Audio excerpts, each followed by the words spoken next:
नंतर माझे इतके हाल झाले की मला असं वाटत होतं मी जगतच नाही, म्हणून मी आता राहणारच नाही अशी माझी कंडिशन झाली होती. कारण तोंड वगैरे वाकडं झालं होतं, डोक्यामध्ये मुंग्या येत होत्या, अशी खूप खूप खूप क्रिटिकल सिच्युएशन झाली होती माझी. हॅलो फ्रेंड्स, मी तुमची पोलीस वाईफ प्रीती. सो आजचा आपला टॉपिक असणार आहे माझं सी सेक्शन आहे की नॉर्मल डिलेवरी, नाही का.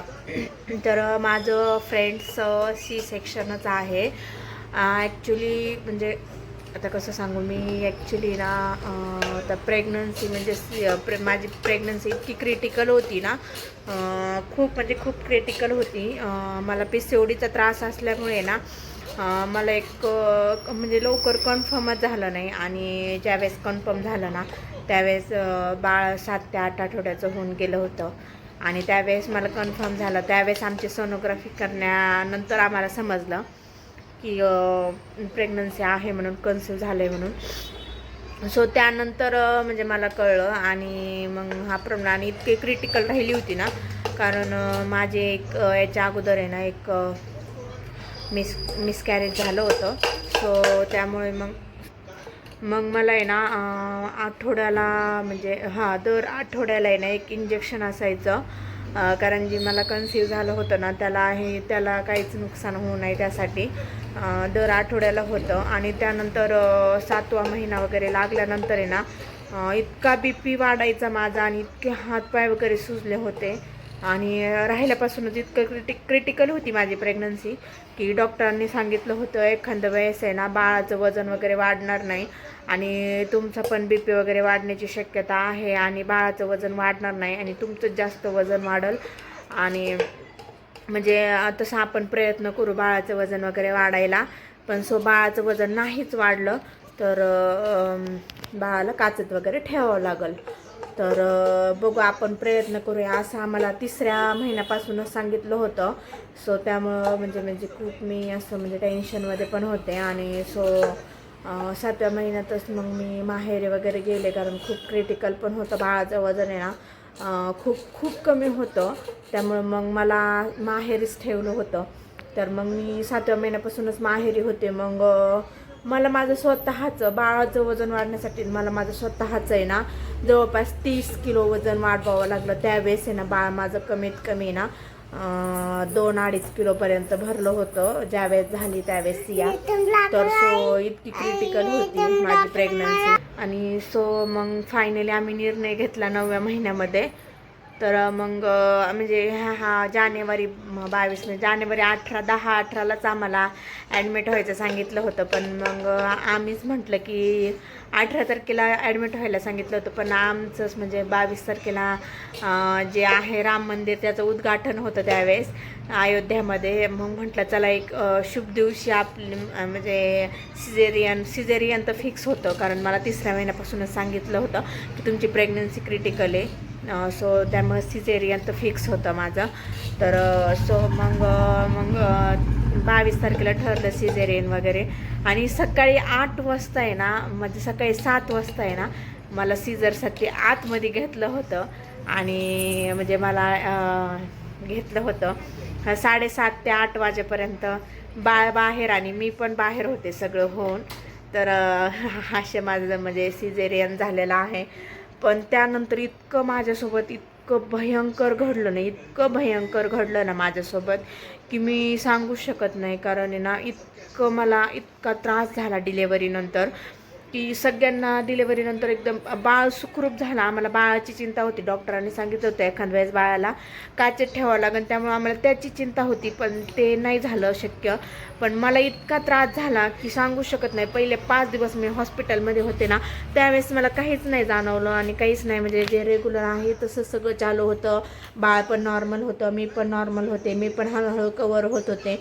त्यानंतर मला घरी आणलं आणि 6व्या ते 7व्या दिवशी म्हणजे काय झालं मला नाही समजलं, पण इतका BP हाय झाला. आणि काय झालं, वाताचा प्रकार झाला का काय, हे तोंड हे होठ असे वाकडे झाले होते, जीभ अशी बाहेर पडली होती. आणि इतकी भयंकर आणि ना खूपच म्हणजे मला बोलता पण येत नव्हतं. पूर्ण असं तोंड हे असं वाकडं झाले होते होठ वगैरे, आणि जीभ बाहेर पडली होती. आणि अशी आत पण जात नव्हते, इतके म्हणजे सेम कुत्र्यासारखी जीभ बाहेर पडली होती. आणि अशी लाळ गळायची. आणि इतकं म्हणजे क्रिटिकल सिच्युएशन होती माझी, सांगू शकत नाही. BP वाढला होता, इतका BP वाढला होता, खूप म्हणजे खूप BP वाढला होता. सो मला लगेच हॉस्पिटलमध्ये घेऊन गेले, आमच्या तिथल्याच हॉस्पिटलमध्ये गावातल्या. तरी पण काही कवर होईना, सगळे खूप घाबरले वाकडं वगैरे तोंड झाल्यामुळं.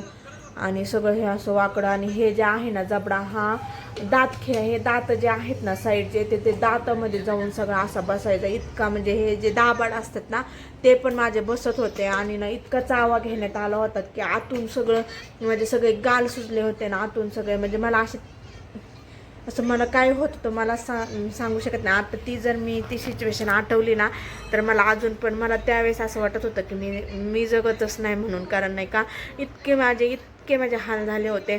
त्यानंतर पुन्हा एकदा मला हॉस्पिटलला नगरला घेऊन गेले, आणि त्यानंतर मला पुन्हा एकदा ॲडमिट केलं 2-3 दिवसासाठी. आणि त्यानंतर मग मला परत घरी आणलं.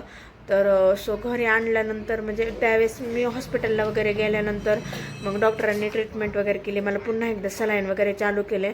आणि त्यानंतर मग पुन्हा एकदा घरी आलो. पण मग मला परत आहे ना असं डोक्यामध्ये मुंग्या यायच्या. झोपलं का म्हणजे डोक्यामध्ये मुंग्या यायच्या. मला मग बाकी काही नव्हतं होत, पण असं घाबरल्यासारखं व्हायचं आणि डोक्यामध्ये मुंग्या यायच्या. आणि मग BP चेक केलं का BP वाढलेला असायचा. पुन्हा मग मला अजून एकदा दवाखान्यामध्ये नेलं. म्हणजे असे आमचे 15 ते 20-25 दिवस आहे ना, पूर्ण तो मंथ आहे ना आमचा दवाखान्यातच गेला. मला म्हणजे सिझेरियन झाल्यानंतर, बाळ झाल्यानंतर इतका त्रास झाला. म्हणजे डिलेवरी झाली आणि असं म्हणून म्हणजे काय माझ्यात राहिलंच नव्हतं. डिलेवरी पेशंट कसे घरामध्ये बसतात किंवा काय असे काही नाही, असं ना तसं माझ्यासोबत अजिबात म्हणजे करायचं हेच झालं नाही. हॉस्पिटलमध्ये काही तसं काही नसतं. मला जेवण पण जात नसायचं आणि काहीच नसायचं. आणि माझ्यामुळं म्हणजे सियाचे पण खूप हाल झाले, कारण तिला प्रत्येक वेळेस मला त्रास व्हायचा म्हणून तिला पण घेऊन पळावं लागायचं, तिला पण घेऊन यावं लागायचं. अशी काही सिच्युएशन होती माझी. सो मला आता खूप भीती वाटते. आणि ती सिच्युएशन जर आठवली ना तर इतकं अजूनही इतकं मला म्हणजे रडायला येतं. आणि असं वाटतं की बाबा त्यावेळेस मला असं वाटत होतं की मी जगत नाही, आणि माझं एवढं छोटं छोटं बाळ आहे, त्याला कोण सांभाळेन. असं तसं खूप काही पण डोक्यात असं म्हणतात ना, मन काही पण चितवतं तसंच, म्हणजे नाही का चितवतं म्हणून तसंच. मग मला पण असं मनात असं काही पण गोष्टी यायच्या. अशी काहीतरी सिच्युएशन होती. इतकं भयंकर घडलं होतं माझ्यासोबत. सो त्यानंतर मग मला थोडंसं बरं वाटायला लागलं. आणि मग नंतर 6व्या महिन्यातच मी आले इकडं सासरे, कारण मला इथं सियांच्या पप्पांसोबत पण यायचं होतं पुढं. मग मला थोडे दिवस सासरी पण राहायचं होतं. तर मग मी लवकरच 6व्या महिन्यातच लगेच सासरे आले. आणि सिया 3.5 वर्षाची असताना 3.5 महिन्याचे असतानाच मी तिला इथं बीडमध्ये घेऊन आले. आणि त्यानंतर मी एकटीच हँडल करते तिला. आणि मी 3.5 महिन्याच्या असल्यापासून मी तिला एकटीच बघते. सो अजूनही मी तिला एकटीच बघते. म्हणजे अशा पद्धतीने माझी जी प्रेग्नन्सी होती ना ती अशी होती. सो मला आता जर खूप म्हणजे खूप भीती वाटते. आणि नेक्स्ट पण काय माहिती काय होईल ते सांगू शकत नाही. म्हणजे इतकी रिस्की होती माझी प्रेग्नन्सी. म्हणजे पहिल्यापासून 3 महिन्यापासून जे माझे हाल होते ना तर ते शेवटपर्यंत खूप झाले.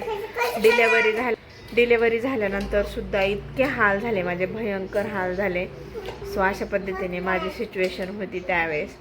सो मला आता ते दिवस आठवले ना आता अंगावरच काटा येतो. त्यामुळे मला असं वाटतं ही सिच्युएशन पुन्हावरही येऊ नये. मला माहिती आहे खूप सारे जण आहेत की म्हणजे लई सारे जण आहेत अशी त्यांच्यावर सिच्युएशन येते, कारण त्यांनाच माहिती आहे खरंच ही सिच्युएशन पुन्हावरही येऊ नये. हे मला म्हणजे हे करतं, कारण खूप भीती वाटते मला खूप. आता जर मला नेक्स्ट प्लॅनिंग करायचं म्हटलं ना मला ते दिवस आठवतात की बाबा मला त्यावेळेस तसं झालं होतं ना तसं पुन्हा झालं तर, म्हणजे अशी भीती आहे माझ्या मनामध्ये. तर अशा पद्धतीने माझी प्रेग्नन्सी मला कन्सीव्ह झाली आणि शेवट माझे इतके हाल झाले. सो तुम्हाला व्हिडिओ कसा वाटला नक्की सांगा. आपल्या चॅनलला सबस्क्राईब केलं नसेल तर सबस्क्राईब करा आणि लाईक करायला विसरू नका आणि शेअरही करा. आणि तुम्हाला असेच नवनवीन अजून माझे इन्फॉर्मेशन किंवा अजून माझे व्हिडिओज बघायला आवडत असेल तर बेल आयकन क्लिक करायला विसरू नका. बाय.